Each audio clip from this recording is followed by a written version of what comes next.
Bonjour à tous, Daniel Bédard ici pour vous parler un petit peu de technique une fois de plus. Je vais vous parler aujourd'hui en fait du point de balance, où est-ce qu'on doit prendre la baguette en fait pour avoir le meilleur rebond. Parce que des fois il y a des gens qui se demandent où est-ce qu'on devrait la prendre, ici, là, là ou là. Personnellement moi je préfère la prendre environ ici avec environ 1 pouce de baguette qui dépasse en bas de ma main comme ça. C'est là que j'ai le meilleur rebond, comme ça. Si je la prends trop haute, comme ça par exemple, je fais ça, il n'y a pas beaucoup de rebond parce qu'il y a beaucoup de poids à l'arrière de la baguette. Et ça balance pas. Ça balance moins. Si je vais vraiment au bout comme ça ici, et je fais ça, j'ai un petit peu de rebond, mais le rebond meurt vite parce qu'il y a trop de poids devant. Alors si je fais ça, un petit peu plus en avant, comme je disais, environ 1 pouce d'espace ici, là, soudainement, j'ai un rebond un peu plus intéressant.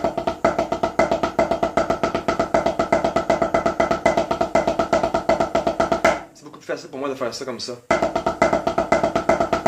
Que mettons comme ça. Marche pas vraiment. Et trop loin derrière.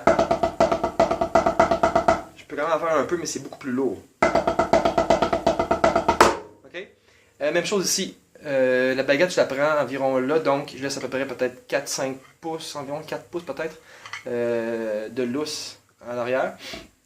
C'est là que j'ai le plus de rebond.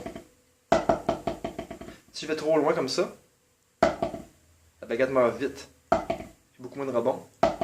Si je vais trop en avant, j'en ai peu. J'ai trop peu de poids devant pour faire balancer la baguette. J'ai envie de rester en arrière un peu. Tandis que si je vais là,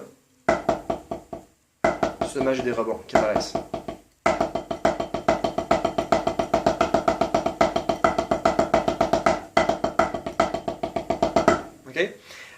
Donc à explorer, évidemment, il y a des gens qui jouent différemment, puis je suis pas en train de dire que ça fonctionne pas, mais personnellement, moi je préfère l'avoir ici pour avoir un meilleur contrôle. Puis pas travailler trop fort avec mes baguettes. Donc ce que je vous suggère en fait, c'est d'explorer ça. Essayez-le. Essayez de voir où est-ce que ça vous convient le mieux. Comme je vous disais, donc ici, Match Grip avec 1 pouce qui dépasse, avec la main trad environ peut-être un genre de 4 pouces. Il faut remarquer aussi une chose, la prise fait à la même place, même si ça paraît pas. Je suis à peu près à la même hauteur avec mes deux mains. Ici, je la prends environ là, puis ici, je la prends à peu près ici. C'est à peu près le même genre de grip, la même hauteur, hein, comme ça à peu près. Je sais pas si vous voyez.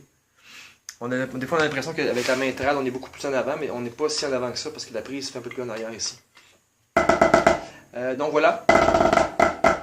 Si vous avez des questions par rapport à ça, n'hésitez pas à m'écrire. Ça me fera plaisir de vous répondre via la page Facebook ou via mon site web au danielbedarddrums.com. Et d'ici là, amusez-vous bien, allez pratiquer. Essayez de rester loose.